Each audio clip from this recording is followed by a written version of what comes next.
Bonjour, alors aujourd'hui je vous emmène faire un petit vlog sur le parcours compact 9 trous du golfe de la Carte. Alors, je vous en avais parlé dans une vidéo précédente. Et donc on va découvrir ça. J'ai fait une petite séance d'entraînement qui s'est pas bien passée d'ailleurs au passage. J'ai terminé par 3 sockets sur des chips, mais ça vous le verrez peut-être dans la vidéo d'avant. Et donc là on va découvrir ce petit compact. J'insiste, hein, c'est pas un pitch and putt, c'est un compact, hein, une certaine variété de trous. Je vais vous présenter chaque trou. Aujourd'hui il fait beau, température 15 degrés environ, petit vent qui vient de l'ouest. Enfin bref, tout ce qu'il faut pour que ça se passe bien. Voilà. Alors ce parcours s'appelle le Petit Rond, hein, composé de 9 trous, comme vous pouvez voir sur le plan ici. Et puis donc on va découvrir ça, à commencer par le trou numéro 1. Donc le trou numéro 1, bon le plan est sommaire, hein, mais il y a tout ce qu'il faut pour comprendre. Donc 69 mètres, pour moi ça sera un 3/4 de lob wedge.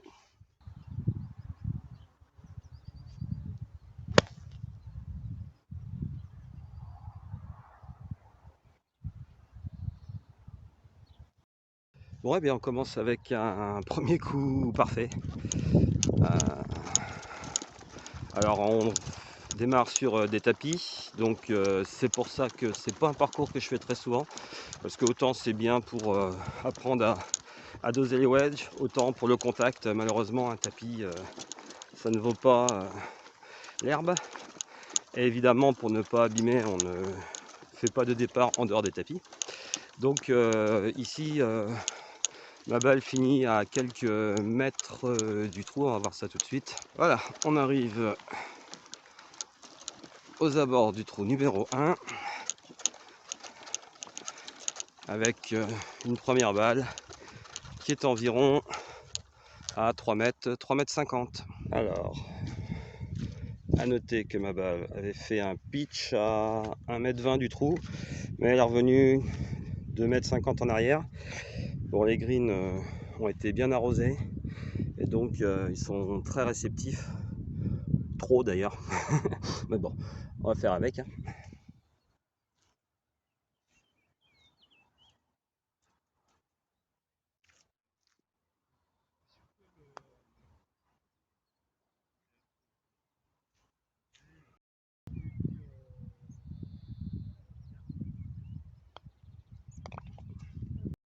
J'avais choisi de faire mon premier putt en laissant la mousse Covid dans le trou, mais je la retire après. Bon, même si c'est pas bien de toucher au drapeau, je vais me laver les mains à chaque fois.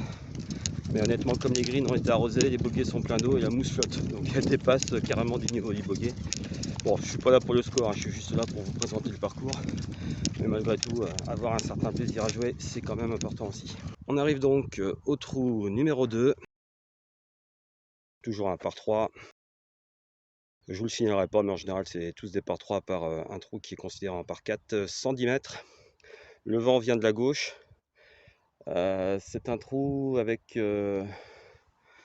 plus de difficultés qu'il n'y paraît. C'est pas si fréquent de bien choper le drapeau. Alors il est là-bas, tout au fond. Alors 110 mètres, pour moi c'est pas une distance que j'aime beaucoup. Mon gap wedge va censément jusqu'à 105, j'ai pas envie de le forcer et donc ça sera un petit pitch, mais il faut quand même l'appuyer sinon la distance sera pas faite, surtout que la balle ne vole pas encore beaucoup à cette saison.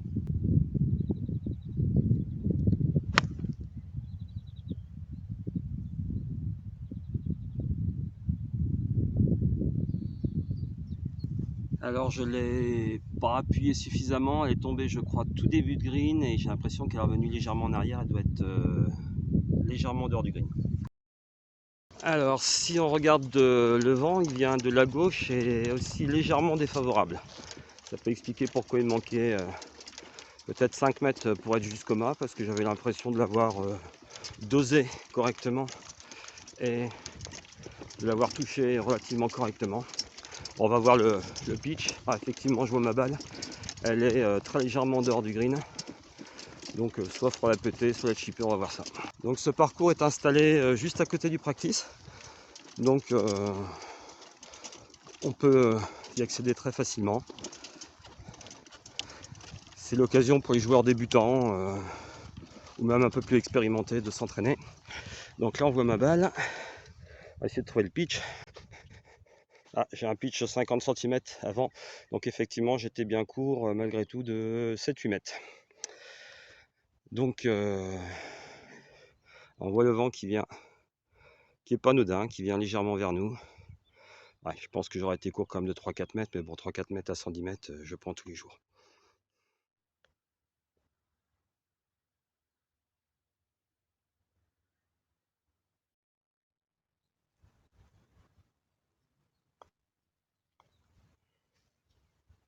Trou numéro 3, encore une fois, le plan est sommaire et assez simple. Cette fois-ci, on va avoir le vent légèrement favorable et venant de la droite. Donc pour moi, il faudra viser le bord droit du green. Et on a le drapeau là-bas, à 90 mètres donc. Pour moi, ça sera un sandwich, je vais taper tranquillement.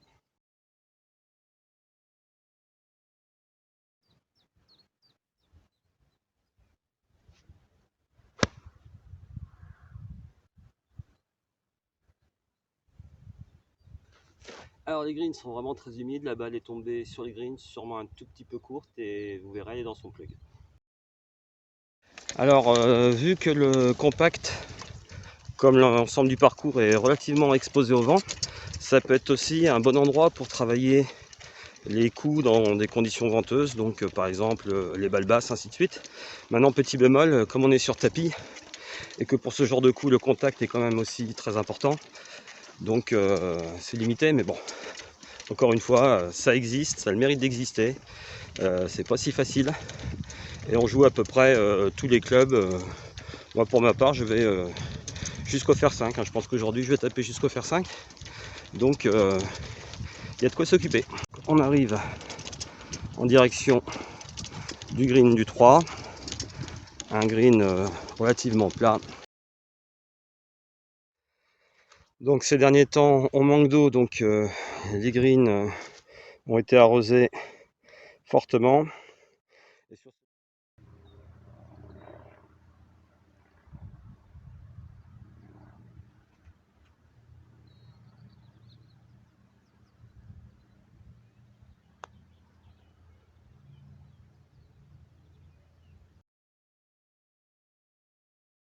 Voilà donc un putt de 7 mètres qui était quasiment plat. Bon, le dosage est correct, mais encore une fois, on n'est pas là pour le score.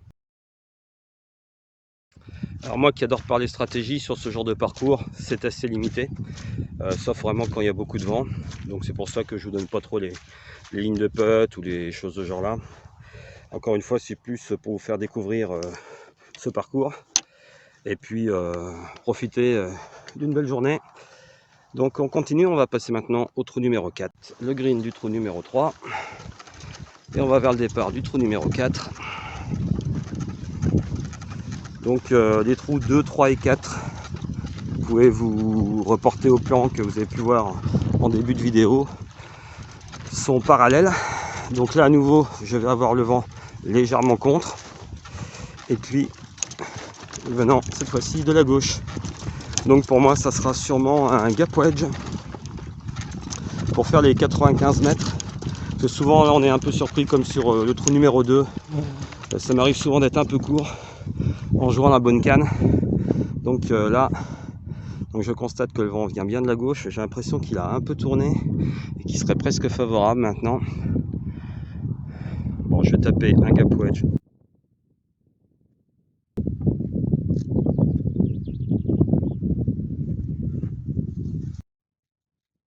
Le vent a tourné, il est favorable, donc sandwich complet.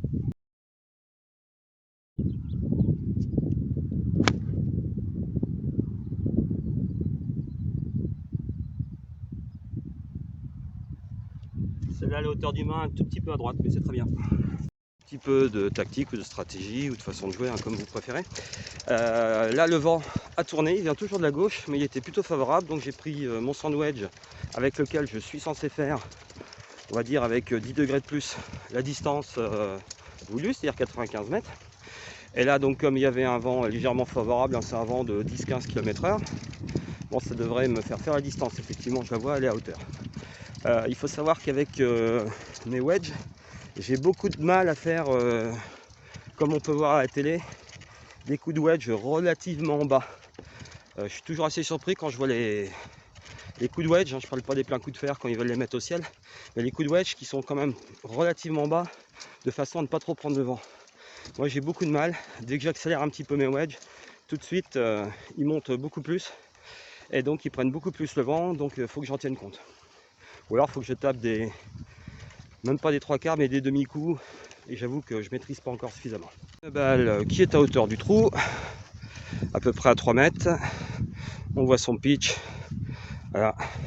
Elle a pitché à hauteur du trou à environ 2,30 m. Hein, voilà. Et elle est revenue en arrière. Bon, on va essayer de faire un bon putt avec ça.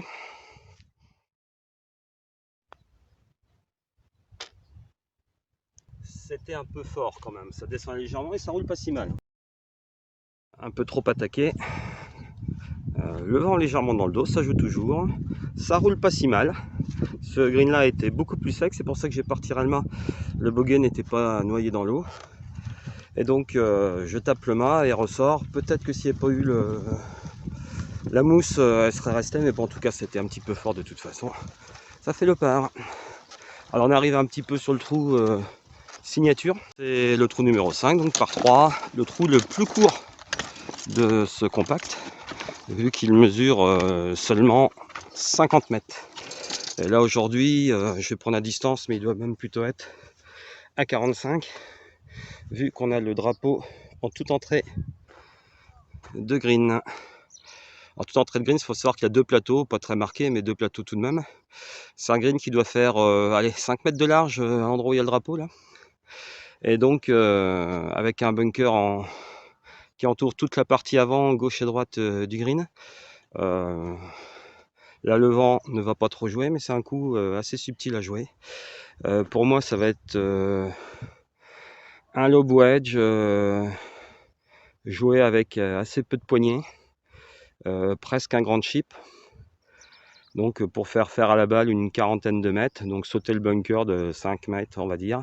Bon, si elle est un peu longue c'est pas dramatique, on va surtout essayer de ne pas aller dans le bunker.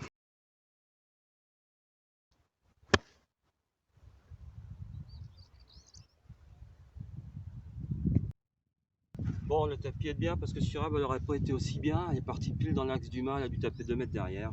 Et elle a accroché parce que le green doit être assez humide. Bon, bref, rien à redire. Trou typique où le départ sur tapis fausse les choses. Hein. Donc là j'ai tapé limite un grand chip. Hein, donc c'est un petit, c'est un coup de la boîte. Je vais taper comme un pitch. Hein. Mais c'est-à-dire je monte les bras, j'écarte un tout petit peu plus les jambes, j'ai pas les pieds collés comme pour un chip. Mais par contre je donne quasiment pas de poignée, hein, donc autrement dit c'est un demi-coup. Et vraiment je joue sur j'essaye de jouer sur la rotation du corps. Et j'ai bien senti que je l'avais légèrement gratté, mais avec le tapis ça pardonne. Voilà, je vous montre ça qui entoure tout le green. Et puis ma balle, vous voyez, qui est derrière le mât. Peut-être qu'on va retrouver son pitch. Ah, j'ai failli la dunker. Hein. J'ai un pitch à 20 cm du trou.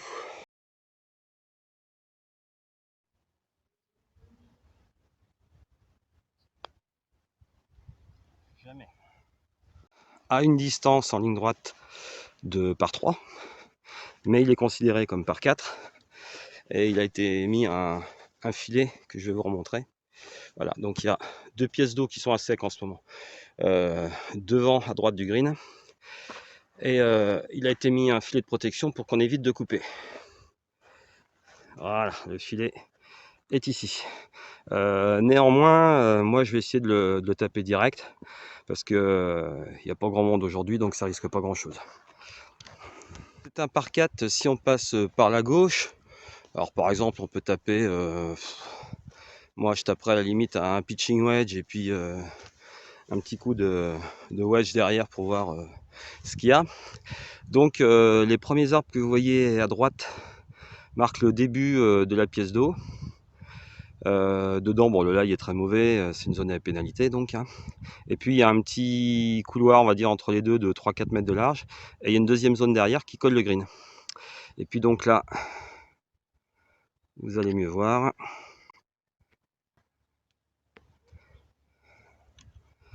Voilà, donc on a du monde sur le green là-bas.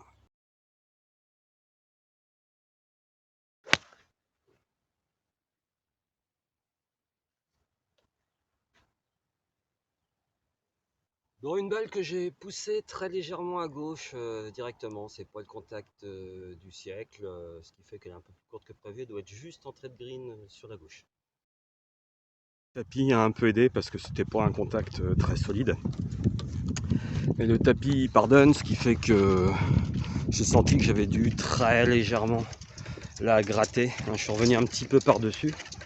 Une balle assez droite, assez basse, et qui a dû faire, alors elle devait faire 170 mètres. Là le vent était venant de la droite, très légèrement défavorable, donc elle a quand même fait une distance honorable vu qu'elle est, je la vois d'ici, à l'entrée du green, elle a dû pitcher dessus. Donc à cette distance c'est un bon coup, hein, elle doit être à 9-10 mètres du drapeau. Je prends tous les jours. Déjà je suis pas dans l'obstacle, mais si je l'avais envoyé plus à droite, c'est-à-dire plus où je visais, ça aurait été limite. Voilà, donc encore une fois, des tapis qui pardonnent. Une balle qui a plutôt bien tenu, hein, parce qu'elle était plutôt droite, donc je l'ai légèrement recouverte, donc j'ai dû la prendre très légèrement en fait, hein, comme je vous avais dit, je voulais pas mettre un draw trop appuyé. Et puis elle a lutté un petit peu contre le vent, ce qui fait qu'au final elle est droite.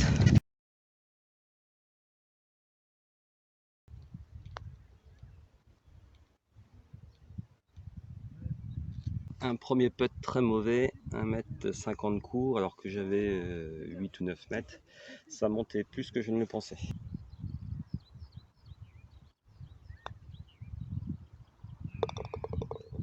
Donc on va passer au trou numéro 7 par 3 de 135 mètres avec un green très sec, en dôme, tout petit, pas facile à accrocher et pas facile de faire chip putt dessus. 7 sur la gauche qui se trouve près du départ du 9 sur la droite avec donc un filet de protection entre les deux pour les joueurs maladroits. Alors on part en fait dans la haie qui sépare le compact du trou numéro 1 du grand parcours. Donc il faut savoir que le compact s'appelle le petit héron et le grand parcours, le 9 trous, s'appelle le héron. Donc j'en profite comme il y a un peu de monde pour vous faire voir la vue. Voilà, sur la gauche, à peu près à 150-160 mètres, on a le green du 1, petit panoramique, avec là les poteaux de 135 du 1. On a le 7 qui est le retour du 7 en parallèle, avec là-bas le green du 7. Et puis là on revient vers le clubhouse, et sur la droite tout au fond, les départs surélevés du 1. Donc trou numéro 1, je rappelle, qui mesure 400 mètres depuis les départs blancs. C'est pas une mince affaire. Aujourd'hui, le vent serait néanmoins un petit peu favorable. Donc il peut être prenable en 2 à condition de faire un bon drive et de faire un très joli deuxième coup. En général, il va quand même vous rester aux alentours de, sur un très bon drive, aux alentours de 160 mètres quand même. Dans le meilleur des cas. Donc 160 mètres green surélevé, c'est pas donné pour tout le monde. Voilà, au passage, donc je remonte le green du 1 que vous avez pu voir dans des vlogs précédents. Voilà, avec le drapeau qui là est plutôt à l'entrée. Donc je vous présente le panneau du 7. 135 mètres. Je vais le prendre à la jumelle, mais en général il n'y a pas plus de 2 mètres de variation parce que il fait 5 ou 6 mètres, allez non j'exagère, il doit faire 10 mètres de profondeur à tout casser, mais avec une partie vraiment exploitable assez limitée, donc c'est le drapeau à droite ou à gauche, là il est légèrement à droite. Donc le vent venant de la gauche étant légèrement défavorable, ça va être gros fer 8 ou fer 7 pour 135 mètres. Bon allez, on va tenter le fer 8, on va pas se laisser démonter. Le fer 7, si on est derrière, c'est pas forcément facile. Donc on va taper un fer 8, le vent vient surtout de la gauche, il n'est pas très défavorable, faut pas exagérer non plus. Voilà, donc avec un fer 8, je suis censé, en appuyant bien, à cette saison, atteindre les 140. Donc là, ça devrait aller. On va essayer ça.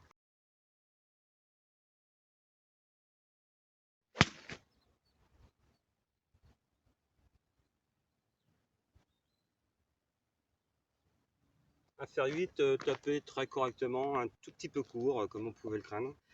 Plutôt en ligne, 3-4 mètres à droite du mât et sûrement 5 mètres court. Voilà, donc on se rapproche du green du 7 avec ma balle qu'on peut apercevoir au fond qui est juste devant le green. Donc on retrouve sur la droite le green du trou numéro 6 que l'on vient de quitter. Sur ma gauche, un green temporaire pour le trou numéro 8, vous voyez, qui est en réflexion. Donc il a été refait, très légèrement surélevé parce qu'il a tendance à beaucoup retenir l'eau. Donc il a été ressemé, bon, on espère que ça va démarrer. Et là on a un drapeau temporaire, une vingtaine de mètres devant le green, donc ça nous fera un trou d'une centaine de mètres, vu que normalement il en fait 120. Voilà, donc on retourne en direction du trou numéro 7. Donc on le voit au drapeau, hein. Le vent effectivement vient de la gauche, mais il vient également vers nous. Donc un petit peu défavorable. Bon, encore une fois, j'ai tapé une balle très correcte.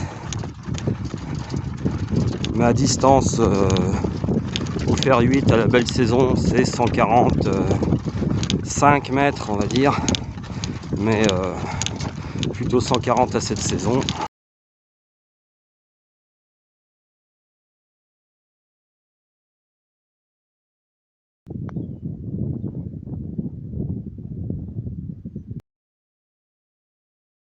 Voilà, je me suis octroyé le putt, c'était un putt de 40 cm, donc j'avais pitché effectivement à 4 mètres du mât en fait, et puis ma balle était redescendue parce que comme vous avez peut-être pu le voir, même si la caméra ne voit pas bien, il y a une pente, hein, le green est en dos. Voilà, donc au final un premier coup qui était pas si mal. Allez, on va vers le départ du 8, donc qui temporairement est raccourci. Donc voilà le trou numéro 8, 125 mètres en théorie. Voilà, avec le drapeau qui est là-bas. Et je vous dis la distance réelle d'ici quelques secondes. Ici, donc un trou a priori à 93 mètres. 93 mètres, vent favorable, donc pour moi ça sera un sandwich tapé tranquillement.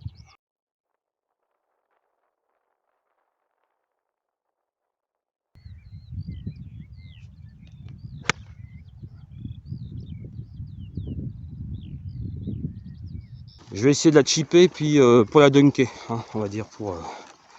Après je vais pas essayer de faire un chip qui s'arrête près du trou, vu que c'est du fairway, ça n'a aucun sens. Allez, on va essayer de faire ça. Allez, à 3 mètres dans l'axe du mât, hein, rien à redire là-dessus. Allez, on va faire un petit chip qui rime pas grand chose, mais c'est pas grave. Juste histoire de.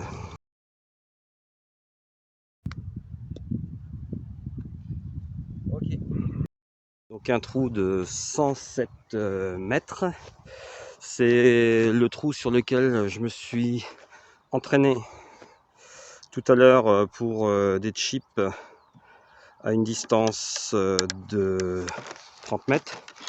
Et j'ai fini par 3 sockets, ce qui m'arrive assez souvent quand je m'entraîne sur des petits coups comme ça. Je finis par faire un peu n'importe quoi. Alors des sockets ou des pointes, mais enfin bref, une balle qui part très à droite. Donc je vous montre ça. Là, on passe à côté donc du futur green du 8. On va vers le départ que vous avez vu tout à l'heure quand on était au départ du 7. Donc là on va avoir le vent plein dans la figure à une vitesse que j'estime d'environ 15 km/h. Donc sûrement un club de plus. Alors normalement pour moi c'est un gap wedge. Hein, surtout que là le drapeau doit être un peu plus proche de l'entrée. Donc il doit être à peu près à 105 mètres. Là je pense qu'avec le vent de face, ça va plutôt être un pitch. Un petit peu comme au trou numéro 2. Donc on va essayer de faire mieux qu'au trou numéro 2, vu qu'au trou numéro 2 j'étais légèrement court. Donc là 105 mètres pitch, vent dans la figure. Alors là, vu d'ici, le vent vient surtout de la droite, ce qui est étonnant. Je regarde les autres drapeaux. Donc vous voyez, prendre une décision, ça peut prendre du temps. J'ai 107 mètres au centre de green. Si je suis un peu long, le green doit aller jusqu'à 114-115 mètres. Je pense qu'avec le vent dans la figure, sans taper le pitch complet, je ne peux pas y aller. Donc je vais taper un pitch complet, mais sans forcer outre mesure, et un peu tenu pour avoir une trajectoire un peu plus perforante.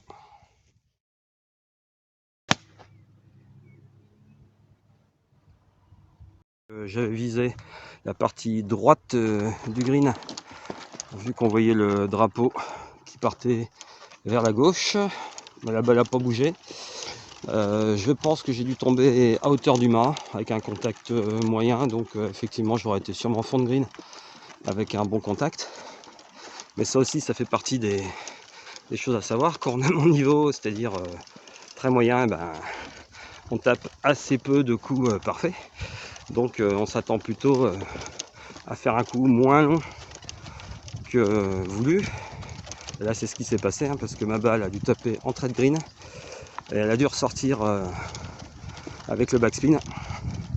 Et le drapeau était pas vraiment à l'entrée, il était surtout à gauche. Donc elle va être courte de 5-6 mètres. Et là à nouveau je sens bien le vent dans la figure. Et donc ah oui, elle fait même un backspin de 3-4 mètres. Donc ma balle qui est tout à l'entrée du green et ma balle qui est venue quasiment à hauteur du mât, vu qu'elle a pitché ici comme vous pouvez le voir et qu'elle m'a fait un joli backspin de 4 mètres.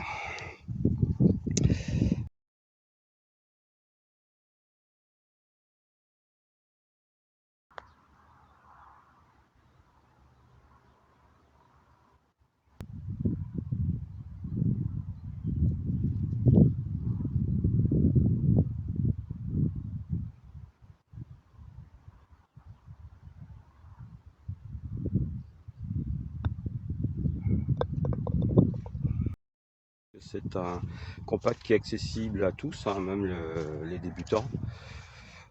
Vu qu'on est un petit club et on n'a pas donc une affluence très importante. J'ai pas les tarifs en tête, mais je crois que c'est une quinzaine d'euros pour faire autant de tours que vous le voulez. Donc vous prenez un saut de practice, vous échauffez, vous tapez quelques balles, vous faites plaisir, vous venez avec des amis, des gens qui ne connaissent pas le golf, et puis on peut toujours s'amuser un petit peu avec différentes formules.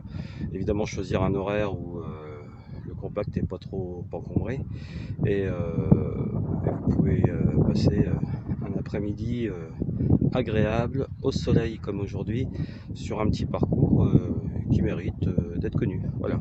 On a beaucoup de joueurs qui viennent s'entraîner ici parce qu'ils n'ont pas forcément ce genre de choses sur leur propre parcours. Maintenant ça reste un petit compact rustique, c'est sans prétention, mais encore une fois on peut s'amuser à travailler différents clubs.